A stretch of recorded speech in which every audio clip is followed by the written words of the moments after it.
இந்த எபிசோட் ஸ்டார்டிங்கில் செங்குவோட டீம் மெம்பர்ஸும் கப்பல் கிளம்புறதுக்கு 2 வாரத்துக்கு முன்னாடி என்ன ஆச்சுன்னு காமிக்கிறாங்க. அப்போது செங்கு தன்னோட கையில் கோதுமையை தண்ணியில் ஊற வச்சுருக்கான். அது கிட்டத்தட்ட முளைச்சி வர கண்டிஷனில் இருக்குது. அப்புறமா அதை அவனில் போட்டு ட்ரை ஆக்குறான். அப்புறமா அந்த கோதுமையை தனியாக ஃபில்ட்ரு பண்ணி ஒரு சூப் மாதிரியான கண்டிஷனில் கொண்டு வராங்க. கடைசியாக அதை ஈஸ்ட் ஃபார்ம் ஆகிற வரைக்கும் அதை ஃபெர்மெண்டேஷன் பண்ணுறாங்க. கப்பலில் இவங்க டீம் கிளம்புறதுக்கு முன்னாடி இதை தான் பண்ணி வச்சுருப்பானுங்க.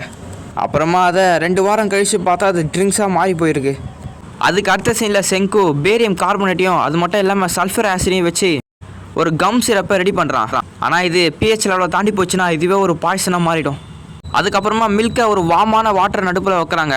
ஃபைனலாக இந்த மில்கி உங்களுக்கு யோகட்டாக மாறி வருது. அதுக்கப்புறமா கம் சிரப், லெமன், அப்புறம் இந்த யோகட் இந்த 3 கலக்கும் போது இவங்களுக்கு ட்ரை சோடா கிடைக்குது.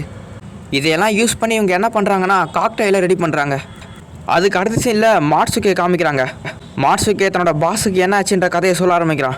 நாங்கள் எல்லாருமே சந்தோஷமாக இருந்தோம். அப்போ தான் வானத்துலேருந்து ஒரு பொருள் கீழே விழ ஆரம்பிச்சிது. அது ஏதோ ஒரு இரும்பு துண்டை வளைச்சி ஒன்று சேர்த்த மாதிரி இருந்தது அப்படின்னு மாட்சுகே சொல்கிறான். அது மட்டும் இல்லாமல் அந்த டிவைஸை வச்சு அந்த உள்ளே இருக்க ஆளுங்க அதை வெப்பனாக யூஸ் பண்ண ஆரம்பித்தாங்க. அதை வச்சு அவங்க 2 கிளான்குள்ளேயும் ஏகப்பட்ட சண்டை வர ஆரம்பிச்சிது. அந்த டிவைஸை அதில் இருந்த ஒருத்தன் யூஸ் பண்ண உடனே அங்கே இருந்து எல்லாருமே கல்லாக மாறி போக ஆரம்பித்தாங்க. இந்த ஒரு போரில் தான் மாட்சுகேயோட லாடு இருந்திருப்பார். லாடுனா மாட்சுகேயோட ஒரு மாஸ்டர் மாதிரி. அந்த ஒரு சமயம் தான் மாட்சுகேயோட லாடோட கையை கல்லாக மாற்றிடுவான். நல்ல வேளை அது முழுசாக பரவறதுக்குள்ளே மாட்சுகே அவனோட லாடோட கையை தனியாக வெட்டி அவனை காப்பாற்றிட்டான். ஆனால் எதிர்பாராத விதமாக இவரும் இறந்து போயிட்டார். மாட்சுகேயுமே அங்கேருந்து ஆளுங்க கொல்ல வர பார்க்குறாங்க. ஆனால் மாட்சுகே தன்னோட கத்தி மூலியமாக அங்கேருந்து எல்லாரையுமே கொண்டுட்டான். இருந்தாலும் அங்கேருந்த சிலர் அந்த டிவைஸ் மூலமாக இவனுமே கல்லாக்கிட்டாங்க. முழுசாக கல்லாக மாறத்துக்கு முன்னாடி அந்த டிவைஸ் எந்த மாதிரி இருக்கும்னு சொல்லி அவனோட கையில் செதுக்கி வச்சுக்கிறான். இந்த விஷயம் எல்லாத்தையுமே அந்த கப்பலில் இருந்த எல்லாருக்கிட்டையும் சொல்கிறான் மாட்சுகே. அதுக்கு அடுத்த சீனில் மாட்சுகே சுகாசா கிட்ட அவனுமே சுகாசா மாதிரி ஸ்ட்ராங்காக அவனை சொல்லி சுகாசா கிட்டே கேட்குறான். அதனால் மார்ஷல் ஆர்ட்ஸ் நல்லா தெரிஞ்ச ஹோகா கிட்டே ஹெல்ப் கேட்குறான்.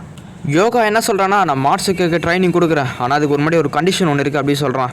அது என்னதுன்னா ரிவைவல் ஃப்ளூயிடை வச்சு மோசையும் அவன் கூடயுமே ஹோமரியையும் ஸ்டோன்லேருந்து வெளியே கொண்டு வராங்க. அதுக்கு அடுத்த சீனில் ரயூசி ஒரு கதையை சொல்ல ஆரம்பிக்கிறான். அது என்னதுன்னா, ஆரம்ப காலத்தில் சக்தி வாய்ந்த கடற்கொள்ளையர்கள் எல்லாருமே ஒன்று சேர்ந்து இந்த கடல் மொத்தத்தையுமே அவங்களோட கைக்குள்ளே வச்சுருந்தாங்க. அவங்க பேர் தான் வைக்கிங்ஸ்.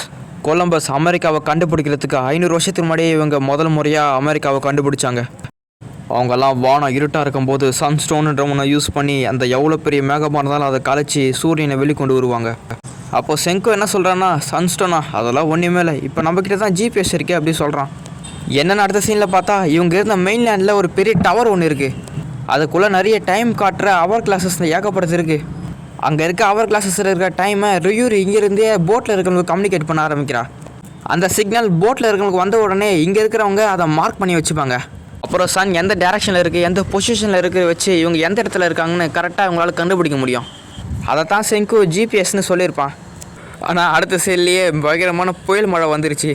சூரியனே தெரியாத அளவுக்கு கரு மேகம் மூடி இருக்கு. அப்போ குரோமு தன்னோட கையில் ஒரு கிறிஸ்டல் ஒன்று வச்சுருக்கான். இந்த கிறிஸ்டல் மூலிமா அந்த சன் எங்கே இருக்குன்னு கரெக்டாக கண்டுபிடிக்க முடியும்னு இவன் நம்புகிறான். அந்த கிறிஸ்டலை ஒரு பின்னோலை யூஸ் பண்ணி கரெக்டாக சன்னுக்கு நேராக டைரக்ஷன் பண்ணி வைக்கிறான். இருக்கிற கொஞ்சம் சன்னோட லைட்டை வச்சு இவங்க எங்கே இருக்காங்கன்னு இது மூலிமா கண்டுபிடிக்க முடியும். இதனால் சூரிய ஒளி கம்மியாக இருந்தாலும் இந்த டிவைஸ் யூஸ் பண்ணி இவங்க எங்கே இருக்கான்னு கரெக்டாக துல்லியமாக கண்டுபிடிக்க முடியும். இதுக்கு பேர் என்னன்னா கேலிசைட். இது ஒரு நேச்சுரல் ப்ரிசம் மாதிரி யூஸ் ஆகும். இது சன் கிட்டேருந்து வர ஒளியை ஏகப்பட்ட கலர் டிஃப்ரென்ஸாக மாற்றி நம்மளுக்கு கொடுக்கும். ஆரம்ப காலத்தில் இருந்த வைக்கிங்கோட ஷிப்ஸில் கூட இந்த மாதிரி கேல்சைட் ஸ்டோன்ஸ்லாம் கண்டுபிடிச்சிருக்காங்க. அதுக்கு அடுத்த சைனில் செங்குக்கு குரோமை நினச்சா ரொம்ப சந்தோஷமாக இருக்குது.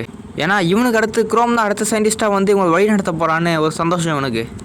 அப்புறம் போகிற வழியில் இவங்க பெரிய பெரிய பனிப்பாறைகளெல்லாம் பார்க்க ஆரம்பிக்கிறாங்க. இது மட்டும் இல்லாமல் பெரிய திமிங்களெல்லாம் இவங்க போகிற வழியில் வருது. அப்புறமா ஓமரி டெலஸ்கோப்பில் ஒரு விஷயத்த பார்க்க ஆரம்பிக்கிறா. அது என்னன்னா தூரத்தில் ஒரு நிலம் தெரிய ஆரம்பிக்குது.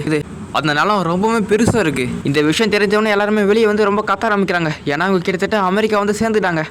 அப்புறம் அந்த டாக்டர் ஸ்டோன் அனிமி எத்தனை பேருக்கு பிடிக்குன்னு கீழே மறக்காமல் கமெண்ட் பண்ணுங்கள். அப்புறம் சப்ஸ்கிரைப் பண்ணாதவங்க உடனே சப்ஸ்கிரைப் பண்ணுங்க கைஸ். உங்களை வேற ஒரு எபிசோடில் பார்க்குறேன். அது வரைக்கும் பாய். சப்ஸ்கிரைப் பண்ணாதவங்க சப்ஸ்கிரைப் பண்ணுங்க கைஸ்.